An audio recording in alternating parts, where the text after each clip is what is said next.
பெரியாறு அணை விவகாரத்தில் கேரள அரசுடன் பேச்சுவார்த்தைக்கு தயார் என்று வேலூரில் செய்தியாளர்களுக்கு பேட்டியளித்த தமிழக நீர்வளத்துறை அமைச்சர் துரைமுருகன் தெரிவித்துள்ளார். அதில் ஒன்றும் பிரச்சனை இல்லை. அங்கே அந்த முல்லை பெரியாறு பொறுத்த ஒன்றும் பிரச்சனை இல்லை. இப்போ மேகதாது அணை விவகாரத்தில் அவங்க இன்னும் ஆய்வு பணிகள் மேற்கொண்டுட்டு இருக்காங்க. இன்னும் எந்த நடவடிக்கை எடுக்கல. மத்திய அரசு பாராமுகமாக வச்சுக்க. அவங்க எதை பண்ணாலும், ஆய்வு பண்ணாலும், படம் வரைஞ்சாலும், ஃபோட்டோ எடுத்து போட்டாலும் போட்டுக்கலாம். ஆனால் அந்த அவருடைய டிபிஆர் ப்ராஜெக்ட் தயாரிக்கிறாங்களே, அந்த ரிப்போர்ட்டுக்கு தமிழ்நாடு அரசுடைய ஒப்புதல் இருக்கு. தருமபுரி அருகே சேலம் பெங்களூரு தேசிய நெடுஞ்சாலையில் போலீசார் வாகன சோதனையில் ஈடுபட்டுக் கொண்டிருந்தனர். அப்போது சந்தேகத்துக்கிடமான முறையில் வந்த சரக்கு லாரி ஒன்றினை நிறுத்தி சோதனை செய்தனர். அதன் லாரியில் ரகசிய அறை அமைத்து குட்கா பதுக்கி கடத்தலில் ஈடுபட்டிருப்பது தெரியவந்தது. இதனைத் தொடர்ந்து லாரியின் ஓட்டுநரான பெங்களூருவை சேர்ந்த முஜிபுல்லா ஷெரீப் என்பவரை கைது செய்து தருமபுரி நகர காவல்துறை குட்காவுடன் லாரியை பறிமுதல் செய்து நடவடிக்கை மேற்கொண்டு வருகின்றனர். மேலும் பிடிப்பட்ட குட்காவின் மதிப்பு சுமார் 12 லட்சம் ரூபாய் என தெரியவந்துள்ள நிலையில் குட்கா கடத்தலில் தொடர்புடையவர்கள் யார் என்பது குறித்து தீவிர விசாரணை மேற்கொள்ளப்பட்டு வருகிறது.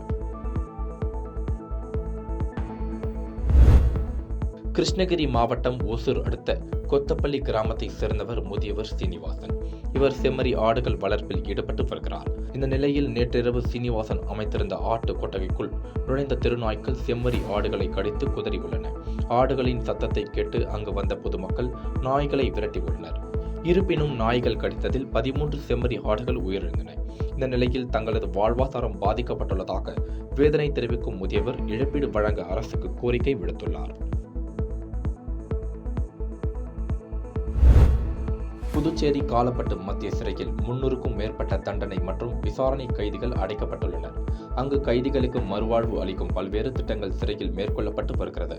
அதன் ஒரு பகுதியாக சிறையில் உள்ள கைதிகள் இறக்கும் போது தங்களின் உடல் உறுப்புகளை தானம் வழங்க முன்வந்தனர். இந்த நிலையில் ஜிப்மர் மருத்துவ குழுவினர் சிறை கைதிகளை பரிசோதித்து 57 தண்டனை கைதிகள், 89 விசாரணை கைதிகள், சிறை ஐஜி ரவ்தீப் சிங் சாகர், கண்காணிப்பாளர் பாஸ்கர் உள்ளிட்ட 150 பேர் தங்களின் உடல் உறுப்புகளை தானம் வழங்குவதாக ஒப்புதல் அளித்து அதற்கான படிவங்களை சமர்ப்பித்தனர். பின்னர் தானம் வழங்குவதற்கான அடையாள அட்டை ஜிப்பர் மூலம் வழங்கப்பட்டது.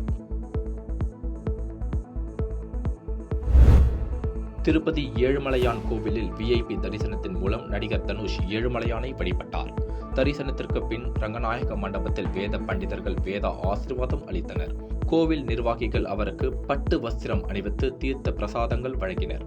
தொடர்ந்து ஆலயத்திற்கு வெளியே வந்த தனுஷை பார்க்கவும் அவருடன் செல்ஃபி எடுக்க அவரது ரசிகர்கள் திரண்ட நிலையில் போலீசார் மற்றும் தனியார் பாதுகாப்பு ஊழியர்கள் 10க்கும் மேற்பட்டோர் தனுஷை சுற்றி நின்று கோவிலில் இருந்து பாதுகாப்பாக அழைத்து சென்றனர்.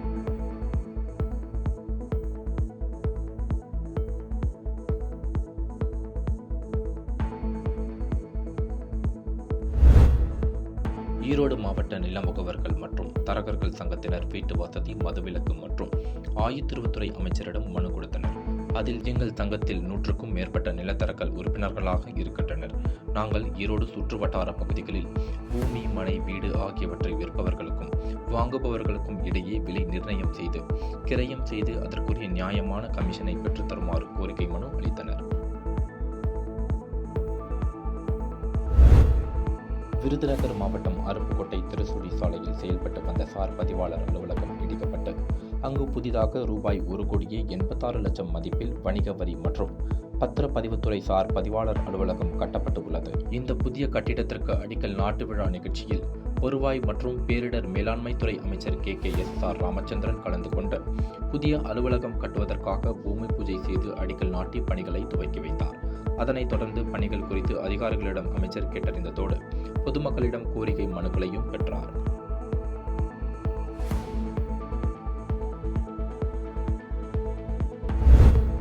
திருப்பூர் மாநகராட்சிக்குட்பட்ட பார்க் ரோடு பகுதியில் உள்ள நடைபாதை மேம்பாலத்தில் 35 வயதுடைய பெண் ஒருவர் தூங்கிக் கொண்டிருந்தார். அப்பொழுது அந்த நடை மேம்பாலத்தில் வந்த 2 பேர் மது போதையில் அந்த பெண்ணை பாலியல் வன்கொடுமை செய்துள்ளனர். அப்பொழுது அங்கு இருந்த முதியவர் ஒருவர் அவர்களை தடுக்க முற்பட்ட போதும் அவரையும் தலையில் தாக்கியுள்ளனர். இந்த நிலையில் மாலை பள்ளி விழுந்து அந்த நடை மேம்பாலத்தில் வந்த மாணவர்கள் இதை கண்டு சத்தமிட்டனர். இதனால் அந்த 2 பேரும் அங்கிருந்து தப்பி ஓடினர். இதனைத் தொடர்ந்து அப்பகுதியை சேர்ந்த பொதுமக்கள் உடனடியாக திருப்பூர் வடக்கு போலீசாருக்கு தகவல் தெரிவித்தனர். பின்னர் தகவல் அறிந்து வந்த போலீசார் பாதிக்கப்பட்ட பெண்ணையும் முதியவரையும் மீட்டு சிகிச்சைக்காக மருத்துவமனைக்கு அனுப்பி வைத்தனர். அங்குள்ள CCTV காட்சிகளை கைப்பற்றி விசாரணை மேற்கொண்டு வருகின்றனர்.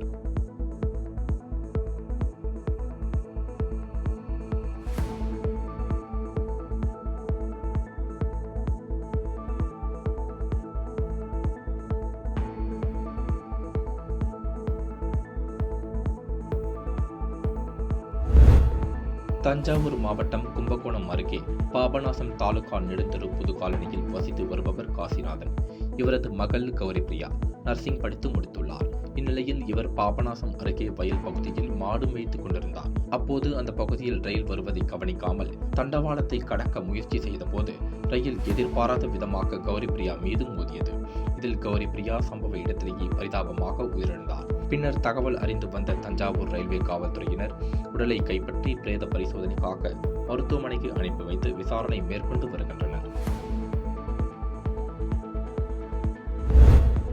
புதுக்கோட்டை மாவட்டம் அன்னவாசல் அருகே உள்ள பரம்பூரை சேர்ந்தவர் மாதவன். கம்பி கடை நடத்தி வரும் இவருக்கு 2 மகள் மற்றும் 3 மகன்கள் உள்ளனர். இவரது கடைசி மகன் சதீஷ்குமார் அயல்நாட்டில் பணியாற்றி வந்த நிலையில் சிறிது காலம் சென்னையில் பணியாற்றி வந்துள்ளார். இதற்கிடையில் அவரது அண்ணன் மஞ்சள் காமாலை தாக்கி உயிரிழந்ததால் சதீஷ்குமாருக்கு திடீர் மனநிலை பாதிப்பு ஏற்பட்டுள்ளது. இதனால் தனது தந்தையுடன் இரும்பு கடையில் அவருக்கு துணையாக இருந்துள்ளார்.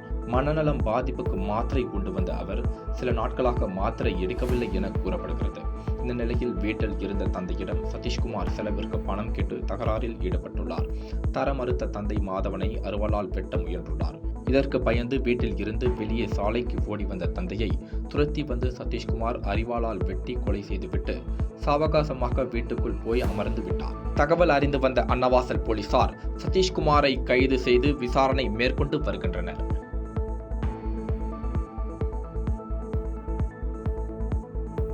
பாதகம் செய்பவரை கண்டால் நாம் பயங்கொள்ளலாகாது பாப்பா.